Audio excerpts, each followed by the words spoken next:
From the socially distanced studios of Rodale Institute Radio and Television at Lehigh Valley Public Media in Bethlehem, PA, it is time for another very good episode of chemical-free horticultural hijinks you bet your garden. I'm your host, Mike McGrath. Service berry is a great plant. It's native, excellent for wildlife, and supplies fruits super early in the season. But should it still get my tough love planting if it's been growing in a nursery bed for a year? On today's show, we'll remind everybody that you should never, quote, improve the soil in the planting hole when installing new trees and shrubs. Plus, science reveals why the smell of good soil makes us feel good. And your fabulous phone call questions, comments, tips, tricks, suggestions, and gregariously grandiose gentrifications. So keep your eyes and or ears right here, true believers, because it's all coming up faster than a berry that services because you forced it to make peace with your clay right after this. In life, we have many kinds of partners. School bus partners, business partners, even gardening partners. Shouldn't you have one for the most important aspect of life, your health? Lehigh Valley Health Network, your health deserves a partner. Support for You Bet Your Garden is provided by the Espoma Company, offering a complete selection of natural organic plant foods and potting soils. More information about Espoma and the Espoma Natural Gardening Community can be found at espoma.com. Support for You Bet Your Garden is provided by the Rodale Institute. Since 1947, the Rodale Institute has been growing the organic movement through research, farmer training, and consumer education. Learn more about local events, workshops, and tours at rodaleinstitute.org. The Rodale Institute, because the future is organic. 833-727-9588. Bruce, welcome to You Bet Your Garden. Nice to be here. Nice to have you here, Bruce. I bet you get that a lot, don't you? I guess. So where are you, Bruce? We're outside Regalsville, Pennsylvania. All right, so what can we do you for today?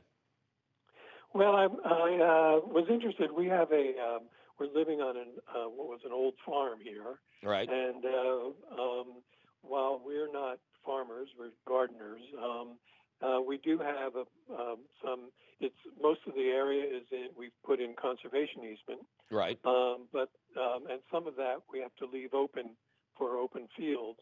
And so there's about 10 acres of fields that we keep open, and I mow them with a tractor. But they also could be, under the conservation easement, used for farming. Right. And so one of the things we were interested in was the possibility of whether there's some kind of organizations or schools or universities in the area that might be able to use the land to either train farmers or to give young people some farming experience and who are in need of land to farm and don't have the land but have the skills to do the farming. Absolutely, and I can tell you a comparable that you can get in touch with and even go visit. They're not far away. They're in Veracruz, if you know where that is. Okay. And that's a place called the Seed Farm, which I have to admit, I've lived out here for so long. When I started hearing about the place, I figured they grew plants for seed. But instead, they grow farmers. Okay. They rent them plots of land, and they have shareable equipment. And people learn to farm there, and some of them move on to start their own small-scale farms. But some of them stay and kind of rent or lease a part of the property and use that to grow. I know one woman there, I call her Periwinkle. She grows amazing cutting flowers, and she learned to do it there. But there's a real camaraderie, so she wants to stay. And, of course, by osmosis, you then become one of the teachers. Right, yeah. So, or a student at the same time. Yeah, contact the Seed Farm. But there's also an organization that has chapters pretty much, well, certainly all over the Northeast, and that's NOFA, the Northeast Organic Farmers Association. And NOFA, NOFA, is always followed by the state. So you'd contact NOFA PA if you were across what used to be the 50-cent bridge in like Phillipsburg. You'd contact NOFA New Jersey. I believe there's also a parent organization that is just NOFA, the Northeast Organic Farmers Association. And other parts of the country are going to have similar places, but they would be the ultimate clearinghouse for putting you together with people who maybe have a little skill, want to learn skills, and you might be able to lure somebody away from the seed farm to help run the enterprise. And of course, as you know, there's also the Rodale Institute, not at all far away, just outside of Kutztown in Monksatawny. And they run programs like this too. They have 333 acres, and they train farmers and small scale people and things like that. So those are 3 resources, but the idea is totally doable. Well, that would be great. I really appreciate it. Oh, man, it's a great idea. Thank you for thinking about sharing your land. Good luck to you, and stay in touch. All right. Thanks very much, Mike. Good to speak with you. You too, Bruce. Bye-bye. Bye-bye.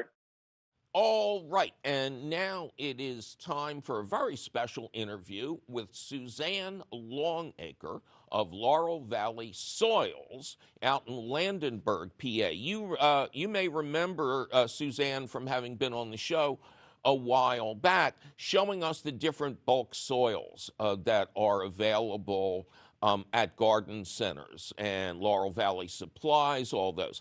Well, she has come across some research she wants to share with us that is just amazing and explains why we feel so good when we smell the good earth. Suzanne, welcome to You Bet Your Garden. Hi, Mike. Thanks so much for having me. Well, thank you. Excited to be here again. Thank you for being had, Suzanne. It's always a pleasure. There is serotonin, a natural mood enhancer in good soil? Yes. And so during times like this, when we might be feeling a little unnerved about everything, it'd be great to go outside. You can practice your social distancing in your garden, get your hands a little dirty, start preparing your beds, and get that natural serotonin from your soil.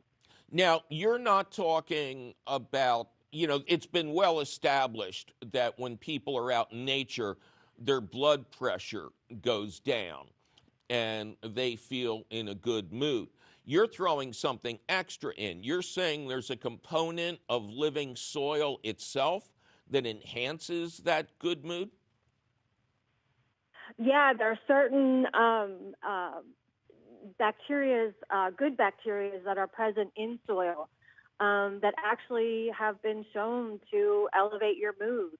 And you can get that not only from digging in your garden, if you might not have a garden or might not be able to do that, even going outside in the woods, you will also get some of that as well. So yeah, being outside and just being around soil and your ecosystem is definitely a mood enhancer. Now, for many, many years, more than I can count, unfortunately, I've been passing on the advice of retired Maryland Extension agent Frank Goen. And I'm sure you're familiar with Frank's work, who said that the best way to judge bulk compost is to see if it smells like good compost, feels like good compost, and looks like good compost. But the smell test, to me, was always, and now I realize it, incredibly pleasant. There is something wonderful about smelling healthy soil. Yeah, when you smell that good organic matter, it has a real nice earthy smell. And, you want that in your soil. If you think about soil that maybe is real light in color and kind of dry, you don't really smell anything, right? No. It doesn't have that nice earthy scent. So you want to make sure that when you're going to plant, that your soil has that nice earthy smell, so that your plants can get the benefits of that organic matter and the microorganisms and all the different things that healthy soil will provide. So if you don't have, say you have some soil that's maybe not quite so healthy, you can add some compost to increase your organic matter, and then you'll see the life come back to it. And then you'll start to see some worms and all kinds of great signs that you're ready to start planting. Now, where does the serotonin angle come from? Is this research from some ag university? Where's this from? I did find some information about that, where they did do research and found that, there's good bacteria, like there's good bacteria in your gut, like there's all the beneficial bacteria will provide different benefits. Mm-hmm. And one of them has components like serotonin. So I think that's a really great find, because, we know of all the other benefits of healthy soil. And if it's going to make us happy and healthy, that's amazing, right? And I'm presuming we get the most serotonin uptake through our olfactory sense, by this wonderful smell that everyone recognizes. And it would be hard to hold a handful of really healthy soil and get that earthy smell and not smile. Exactly. And then imagine if that beautiful, healthy soil also grew beautiful flowers. Yeah. So you're just going to be happy as a clam, right? Yeah. Well, that's interesting, because since this, I call it the Cottonelle virus, because it's making everybody run out for toilet paper. But since this tragedy began, I've been urging people to get out into nature, because, again, we know that being around trees and just being out in nature will lower your blood pressure and elevate your mood. But this is something different. This is like inhaled Prozac. Exactly. Yep. All right. Well, I guess I also have to ask you. You are one of several distributors of bulk soils, composts, mushroom soil, special aggregates for growing green roofs and rain gardens. What does a facility like you do during trying times like this? Are you open for business? Are you allowed to bring truckloads to people's houses? What's the deal? Yeah, so we are still operating very safely. We're a wholesale distributor, so we don't typically deliver to people's houses. We deliver to garden centers or, bulk projects and things like that. So there are garden centers that are still operating, because it is landscaping services are deemed essential. So we are still operating, and some of our garden centers are as well. We're definitely practicing, safe procedures where, like everyone, with the keeping a distance and, really trying to keep our employees safe. Luckily, a lot of our employees are out in front-end loaders, so they're not right along with their coworkers. So, and I would say that garden centers are even more essential because they are the basis of home food production. Absolutely. And we're seeing a lot of that. People are very interested in growing their gardens this year. There's been a lot of talk about the victory gardens. And ironically, I was on a call yesterday with the U.S. Composting Council, and it was real interesting to hear those that knew what a victory garden was and those who didn't. The youngsters, some of them didn't quite know. But yeah, there seems to be a much more renewed interest in growing your own gardens. Number one, I think people right now, it's a great escape. People can go out and start to prepare their gardens. It's a great family activity within your immediate family, so you're not with other people, but you can,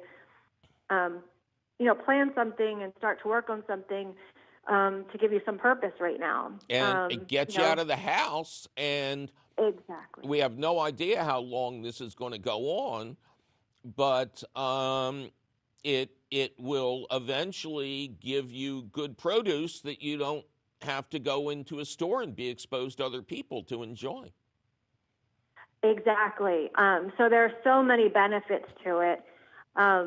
One of the things that I've been thinking about is with my garden, I started learning about companion planting.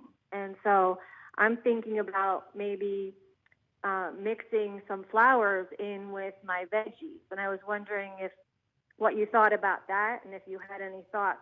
It's always doing that. It's always a good idea. The mixed garden where crops are not grown right next to each other.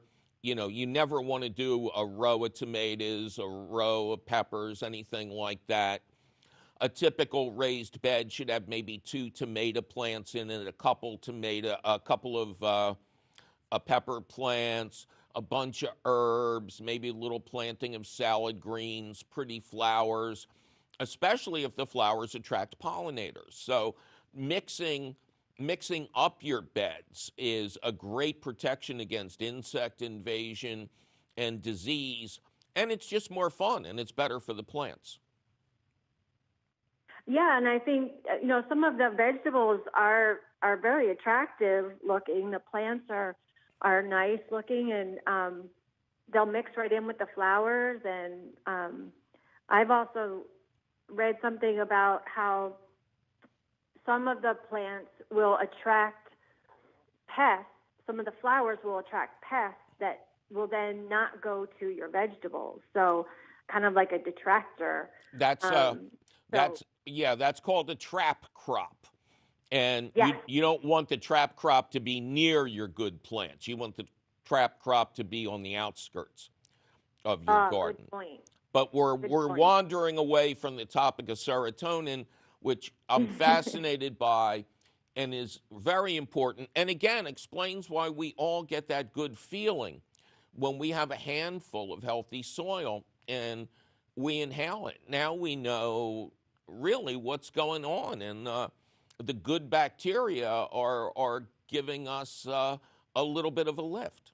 Exactly. And again, during these trying times, it's a wonderful thing to get out into your garden. So I'm definitely going to be taking advantage of that this weekend and smiling while doing it. All right. Suzanne Longacre from Laurel Valley Soils, thank you so much for sharing this amazing research with us. Yet another reason for people to get out there, not only and work in the soil, but to get out there and work in good soil. So throw away your Miracle Grow, throw away your Osmocote, get good compost out there. It's going to make you feel better. Suzanne, thank you very much for being on You Bet Your Garden once again. Thanks so much, Mike. Happy gardening. As promised, it's time for the question of the week. Planting trees and shrubs. Should you never improve the soil in the planting hole? Erica, who, quote, lives in gardens in Wheatfield, New York, which is right between Buffalo and Niagara Falls, writes, last spring I bought a bundle of young serviceberry bushes from my county extension. They were small, about 1 to 1.5 feet apiece. I followed the instructions to first plant them in a, quote, nursery bed. I used a brand new flower bed that I had just filled with yard waste, municipal compost, and lots of perlite. They have done well and are leafing out beautifully. I'd like to transplant them to their permanent location in my crummy clay soil this fall, which would give them about a year and a half of growing up in the, quote, nursery. But I can't find any instructions on how best to do this. It seems to me that if I dig them up with lots of that loose, rich soil they are in now and plant them that way, I'll be guilty of improving the soil in the hole and thus discouraging them from ever pushing their roots into my crummy clay. But if I dig them out and shake off all that nice soil and plant them, quote, bare root, I fear I will damage those roots and kill them. As you can see, I have just enough knowledge to be dangerous. Actually, you have just enough knowledge to ask a darn good question, Erica. And before I fumble around for an answer, I would like to take a moment to praise your choice of plants. The serviceberry, aka the Juneberry, shadberry, and about a dozen other common names, is a remarkable plant. It's native. It comes in both the form of a tree and as a multi-branching shrub. It is one of the earliest plants to produce fruit, hence the Juneberry tag. The fruits are a lot like blueberries and taste like a combination of blueberries and almonds. At least the best ones do. Like mulberries, the fruit quality can vary considerably from plant to plant. Some taste great eaten raw. Some fruits are fit only for making jam. And hey, you know that if you add enough sugar to anything, it's eventually going to taste good. They're a great plant for wildlife as well. Several cool-looking moths and butterflies eat the leaves. Many types of birds eat the fruits, and deer will eat the whole thing to the ground if you aren't careful. Now, you have the principle of this down perfectly. You will feel like a good parent if you fill the planting hole with nice amendments like potting soil, peat moss, compost, perlite, and vermiculite to create a wonderful, welcoming environment. But the reality is that the roots of those new plants will stay inside that welcome environment instead of fighting their way out into your crummy clay. These kind of plants never seem to grow, and you can generally lift them right out of the ground 4 or 5 years down the line. Now, are there any exceptions? Yes. Blueberries are the biggest one. They naturally grow in highly acidic, peaty soil, aka peat bogs. So you have to backfill their holes with a lot of peat moss. With lesser needy acid lovers like rhododendron and azalea, a mulch of milled peat moss covered by a mulch of compost will generally suffice. Now, your nursery bed, aka heeling in or positioning baby plants in a temporary bed until they're big enough to plant in an area whose soil scares you. You have been a good mother so far, and you are correct that late summer, early fall is the ideal time to plant new trees and shrubs. But I think it's time to get those kids out of the nursery and into the real world. Spring, early spring especially, is a fine time for planting. Double especially in your upstate New York climate, where harsh summertime temperatures generally last 3 or 4 days a year. Now, don't dig up your healed-in plants. Instead, soak the soil and pull them up ever so gently. Their new spot must have good drainage, at least good for clay, no ponding, okay? And excellent air circulation, as serviceberries are prone to some diseases if overcrowded. Otherwise, assuage your fears by digging a super wide hole. It's okay to bust up the clay. Just don't replace it. There's an old expression in this game, dig a wide hole, not a deep one. So go to town on the sideways action. That'll help the roots move in. Position your plants high up in their planting space. Now with trees, you have the root flare as a guide. You always want to see that root flare above ground after planting. With shrubs, you're going to have to use your best judgment. Breathe, grasshopper, and believe that the plants want to live. Cover their roots with the crummy clay soil you dug up. No cheating. Then let a hose just drip really slowly at the surface of the soil for several hours for each plant. Let that soil settle. mulch with 2 inches of that wonderful yard waste compost, and have a fast hand with that drip hose if you go a week without rain and or if it gets really hot, which you wish, right? Last time I checked, global warming was still scared of your part of the country. Now, I want to add 2 quick things here. This is true of bare root plants that have been healed in. If you buy a bare root plant, make sure you soak that bare root in a bucket of water for several hours before you plant it. If you buy a plant in a pot with a lot of soil around the roots, use a hammer or a claw to pull away as much of that soil as you can, and then plant the tree or shrub higher than it was in that pot. Well, that sure was some timeless advice on how to plant to perennialize, now wasn't it? Luckily for you can read it over at your leisure or your leisure, because the question of the week appears in print at the Gardens Alive website. Just click the link for the question of the week at our website, which is still and will forever be youbetyourgarden.org. Gardens Alive supports the You Bet Your Garden question of the week, and you'll always find the latest question of the week where? At the Gardens Alive website. You Bet Your Garden is a half-hour public television show, an hour-long public radio show and podcast, all produced and delivered to you weekly by Rodale Institute Radio and Television at Lehigh Valley Public Media in Bethlehem, PA. Our radio show is distributed by PRX, the Public Radio Exchange. You Bet Your Garden was created by Mike McGrath. Mike McGrath was created by Jerry Siegel and Joe Schuster. Yikes, my producer is threatening to improve the soil in my hole if I don't get out of this studio. Can I say that? We must be out of time. But you can call us anytime at 833-727-9588 or send us your email, your tired, your poor, your wretched refuse teeming towards our garden shore at ybyg@wlvt.org. Please include your location. You'll find all of this contact information, plus answers to your garden questions. Audio of this show, video of this show, audio and video of old shows, and links to our internationally renowned podcast at our website, youbetyourgarden.org. I'm your host, Mike McGrath, saying keep your distance, mind your garden, and those of us who grow will at least have lots of tomatoes, if not toilet paper. So face front, true believers, and I'll see you with an all-new show next week.